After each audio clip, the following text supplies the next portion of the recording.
Écoutez Sichot Chelek Chav Dalet, troisième Sicha sur Shoftim. Dans notre paracha, il y a le fameux verset car l'homme est un arbre des champs. La Gemara pose une question sur ce verset. Est-ce que l'homme est vraiment un arbre des champs? Et la Gemara elle répond oui, parce que l'arbre on nous dit tu pourras en manger et tu ne devras pas le couper. De la même manière, un sage qui est comme il faut, qui est un véritable sage, tu vas pouvoir en manger, c'est-à-dire apprendre près de lui, et tu ne devras pas le couper, tu ne devras pas t'écarter de lui.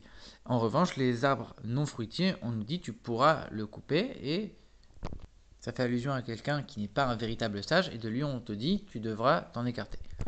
Alors la question qu'on a ici c'est, la Gemara elle fait une remarque spéciale, elle nous dit est-ce que l'homme est vraiment un arbre des champs? On sait très bien que l'homme n'est pas un arbre des champs, qu'on est en train de parler de paraboles, de choses qu'on peut apprendre de l'arbre. Mais si la Gemara pose la question, est-ce que l'homme est vraiment un arbre? Ça veut dire qu'il y a une raison de penser que oui, l'homme est vraiment un arbre. Et c'est ça qu'on essaye de prouver ici. Si c'était juste pour nous dire qu'il y a des choses à apprendre de l'arbre, il y a plein de choses à apprendre. Et c'était une évidence, on n'avait même pas besoin de poser la question. Si on pose la question, c'est parce qu'on cherche à savoir est-ce que l'homme est vraiment un arbre? En quoi l'homme est vraiment identique à un arbre? Toute l'essence de l'homme. Alors c'est vrai que ce verset, on le ressort souvent pour Toubishvat, le Rosh Hashanah des arbres. On récite pas le Tachanoun, on mange des fruits ce jour-là. Et on rappelle ce verset. Mais le fait qu'on apprenne des choses de l'arbre, c'est pas suffisant pour que nous, on puisse faire une fête de ça. C'est pas juste qu'on on apprend des choses de l'arbre.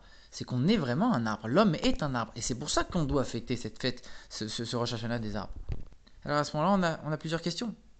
Si l'homme est vraiment un arbre, pourquoi la Gemara elle donne la réponse? Elle dit c'est parce qu'on doit s'attacher à un sage qui est un vrai sage. En quoi c'est ça le fait d'être un arbre? C'est ça notre comparaison avec l'arbre? Et puis tu me fais une comparaison que sur une seule chose, alors qu'il y a plein d'autres points communs avec l'arbre. Et puis encore plus étonnant, on sait qu'il y a le règne minéral, le règne végétal, le règne animal, et ensuite on a les êtres humains.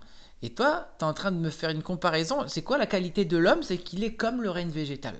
Un arbre, c'est seulement le deuxième palier, alors que nous on est au quatrième palier. C'est pas une louange pour l'homme, c'est étonnant.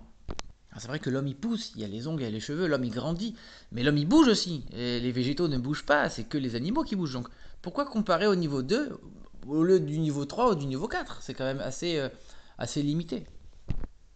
Alors la qualité particulière des végétaux, c'est qu'ils sont toujours rattachés à leur source.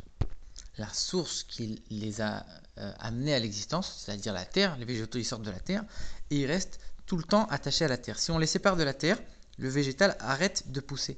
Le végétal en hébreu ça s'appelle tsomer, celui qui pousse. Donc le végétal, on l'enlève de la terre, il arrête de pousser, il arrête d'être celui qui pousse, il arrête d'être un végétal.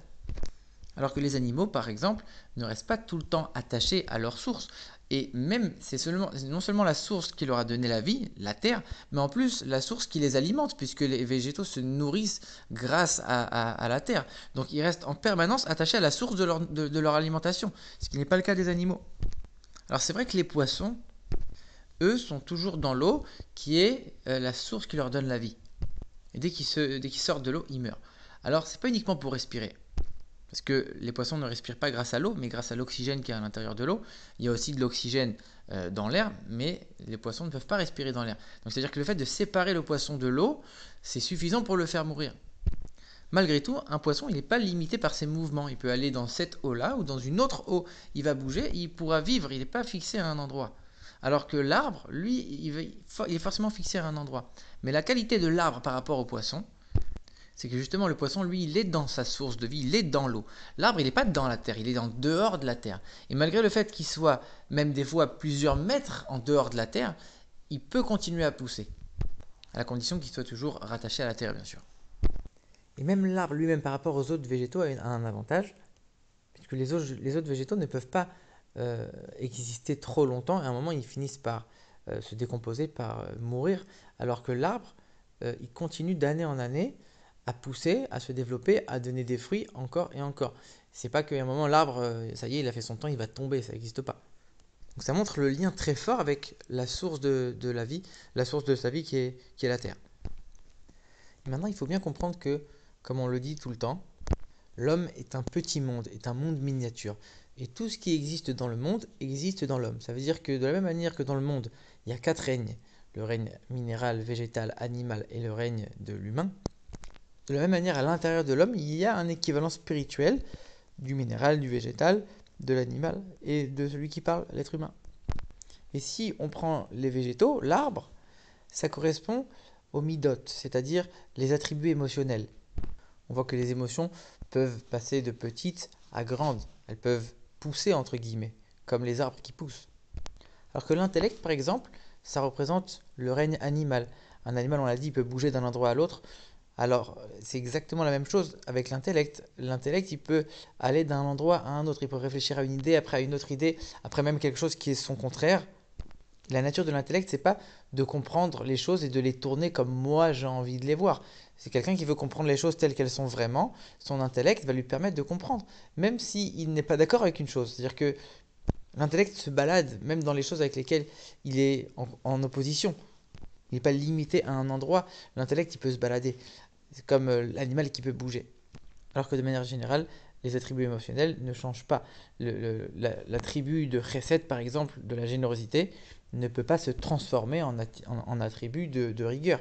On peut développer l'attribut de rigueur également, mais l'attribut de générosité lui-même ne pourra pas changer. Donc les midotes ne changent pas, restent toujours dans la même direction. Et de la même manière que dans le règne végétal, on a dit que les arbres, par exemple, les végétaux sont beaucoup plus sont attachés en permanence à leur source, de la même manière, les midotes, les attributs émotionnels d'une personne, sont connectés beaucoup plus intensément à l'essence de l'âme de la personne, la profondeur de cette personne. Et c'est pour ça qu'on voit que les émotions sont très puissantes chez quelqu'un. Et d'ailleurs, les attributs émotionnels, les midotes, sont quelque chose qui est très très difficile de changer, quasiment impossible à changer. On voit que le caractère d'une personne, c'est très difficile de le changer. Alors on ne dit pas que c'est impossible, c'est très difficile, mais c'est quand même possible. De la même manière qu'un arbre, il ne peut pas bouger d'endroit, mais il y a quand même une manière de le transporter. Si on déracine l'arbre et on le replante, on le enracine à un autre endroit, des fois ça va marcher, des fois l'arbre va même mieux pousser à cet endroit qu'à l'endroit précédent. Donc c'est pas impossible, on peut le faire. De la même manière, les attributs émotionnels, on peut les travailler, on peut les transformer, mais ça demande énormément d'efforts. Parce que, pourquoi ça a du mal à changer? Parce que c'est lié à l'essence de la personne, la profondeur de l'âme de la personne. Alors que l'intellect, comme on a dit, même quelqu'un qui réfléchit à une idée avec laquelle il n'est pas d'accord, il pourra y réfléchir et la comprendre, malgré le fait qu'il soit en opposition avec elle, puisque l'intellect n'est pas forcément lié en permanence avec l'essence de cette personne. Et maintenant, on peut mieux comprendre la question de la Gemara et la comparaison. L'homme est un arbre des champs. L'essence de l'âme d'une personne, la profondeur de la personne, c'est les traits de caractère, c'est les attributs émotionnels. C'est exactement comme l'arbre. L'essence de l'homme, c'est l'arbre. L'essentiel d'une personne, c'est ses attributs émotionnels. Et c'est pour ça que c'est l'essentiel du travail, quelque part. C'est pas de développer son intellect et de connaître énormément de choses et d'agrandir son savoir et sa connaissance. C'est vrai que c'est aussi important, mais l'important, comme le verset le dit, c'est Va'ashevota levavecha. C'est que Veyadata, il faut connaître, il faut apprendre, mais après il faut ramener vers le cœur. Il faut que cette connaissance ait un impact sur les traits de personnalité de la personne et qu'elle puisse changer véritablement à travers cette connaissance. Et c'est pour ça que la Gemara continue, nous dit, il faut qu'on apprenne auprès d'un sage véritable. C'est quoi un sage véritable? C'est celui qui a fait ce travail, qui a eu non seulement de la connaissance, mais qui a fait en sorte que cette connaissance va le transformer. Celui qui n'est pas encore arrivé à ce stade-là, c'est pas un sage véritable. Il faut s'écarter de quelqu'un qui dit une chose, mais qui ne le vit pas, qui pratique différemment de ce qu'il dit. Maintenant, de la même manière que c'est comme ça chez l'homme, c'est aussi comme ça pour le peuple juif en général. On nous dit que on est tous les descendants d'Abraham, Isaac et Yaakov, les trois patriarches. Et on est liés à eux en permanence et ils nous ont légué à l'intérieur de notre être certaines qualités. On sait que les trois avot, les trois patriarches sont tout le temps comparés aux trois attributs émotionnels principaux qui sont Chesed, Gvura, Tiferet, c'est-à-dire la bonté, la générosité, la rigueur et l'équilibre entre les deux, entre guillemets, pour faire simple. La miséricorde.